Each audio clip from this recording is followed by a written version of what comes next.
Expert Harry Wallop is here to show us how to live the Christmas high life at low prices. Christmas just wouldn't be Christmas without a bit of festive fizz, and there are plenty of sparkling wines available to tickle your taste buds this season. While some of us may prefer a light Prosecco, others a cut-price carver, but for many it's got to be champagne at Christmas. What's interesting is how this once premium product is available at more and more supermarkets at ever lower prices. The question is, can you enjoy a taste of luxury without the expensive price tag? To find out if budget champers matches up to the premium fizz, Harry's going to put a selection of value brands to the test against the market leader. He's found 3 of the cheapest, all well under 20 quid. Lidl's Comte de Brisemont Brut Reserve for £12.99. Aldi's Veuve Monsigne Champagne by Philizot, also at £12.99.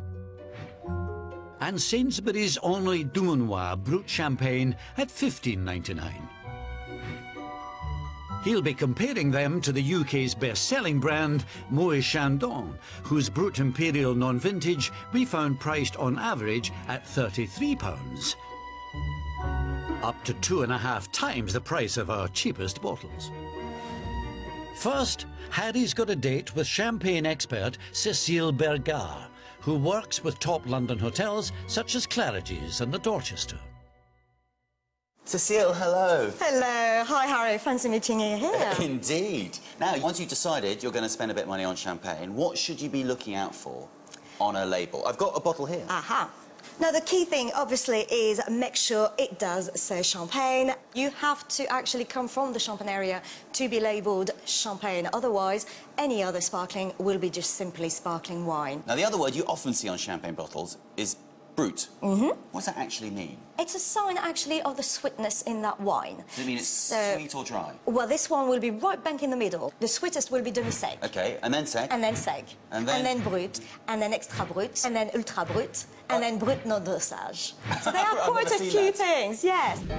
Cécile clearly knows her fizz, so Harry's asked her to put her trained nose and palate to good use and score our champagnes out of 5 in a blind test, starting with appearance and aroma.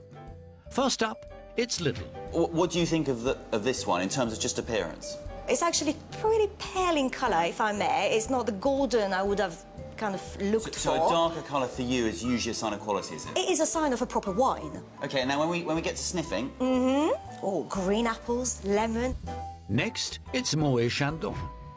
Already, I prefer that beautiful circle of bubbles. It's good to have lots of bubbles on the top. Oh, absolutely, and for them to be persistent. Now, how about the smell? It's beautiful.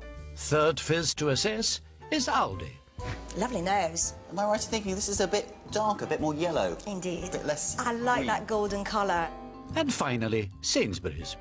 I like this already. That fantastic colour. It's very that golden, isn't it? gold is incredible. Ooh. You see what I mean now? Yeah. Absolutely stunning. Having assessed the colour, bubbles and bouquet, which ones were a feast for Cécile's eyes and nose? Well, she scored Lidl just 2, Aldi a 3, and Moët and Sainsbury's a 4. Now it's time for Cécile to rate our festive fizz on taste. Not much to it, however, a perfect aperitif. It's not enough, though. I would like something a bit more powerful. There's way more to the flavours. This is much, much better. It has the taste of what you should expect champagne to taste like. Very light, but this one is very pleasant. Compared to the colour, I expected it a lot more intense and more powerful. It's beautiful. That's incredible. This one is really still there with me.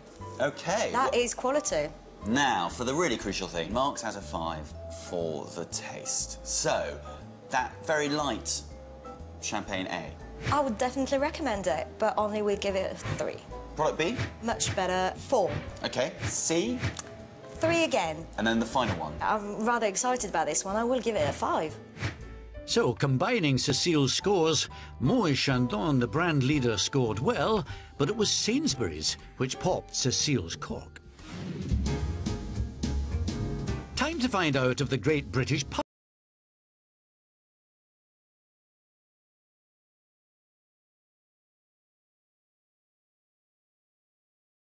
public will agree. When it comes to festive fun, I want to know which of our 4 fizzes cut it at a Christmas party. So I've come across a group of swing dancers who certainly know how to have a good time and find out whether they can tell the difference between cheap champagne and premium plonk. Each of the 20 dancers are being asked to sample our 4 champagnes in a blind taste test and then score them out of 10. Help yourself to a glass. Help yourself. So what do you think of that? I need more zhuzhy. If this champagne were a dance track of the 1940s, what would it be? It'd have to be the Glen Miller. Generally popular, but nothing amazing. That's a good analogy. OK, guys, champagne B, everyone. What do you think of the second one? Definitely better than the first. You can see that there's something going on there. It's alive. We now have champagne C. This is my favourite of the 3. It's quite fizzy, but it's quite light. I think it tastes like sherbet lemons. OK, time for our final champagne. Champagne D. Sainsbury's champagne was our expert's favourite. Oh, that's vile. Gosh. This is quite a strong taste. And now you've done all 4, do you have a view on which one you would most like to serve at your Christmas party? C. And B. C or B. Do you think all of them would be OK? Or any that... No. Which one would you never serve? I wouldn't serve this. I don't like it. So that's the scorecards marked and counted. Our dancers have voted. Time to see which champagne fizzed and which fell flat. Sainsbury's gets just 3 out of 10. Next up it's Lidl with 5. The market leader Moe scored 5.5. And dancing off with the highest score is Aldi with 7.5. So how do the dancers react to picking the cheapest champers? Product C, who you liked, comes from Aldi. And it's also currently priced at around about £13. When we add our public scores to the experts, Lidl comes in 4th with 10 out of 20. Sainsbury's scores 12, and market leader Moe and one of the cheapest Aldi share the honours with 13.5 points. But which does Harry think is best value? Our expert loved the Sainsbury's champagne, but our swing dancers definitely didn't. So we've had to do some serious number crunching to work out who's the winner, and it's been close. But taking into account its extremely low price, Superscripmers' best value champagne this Christmas, it comes from Aldi.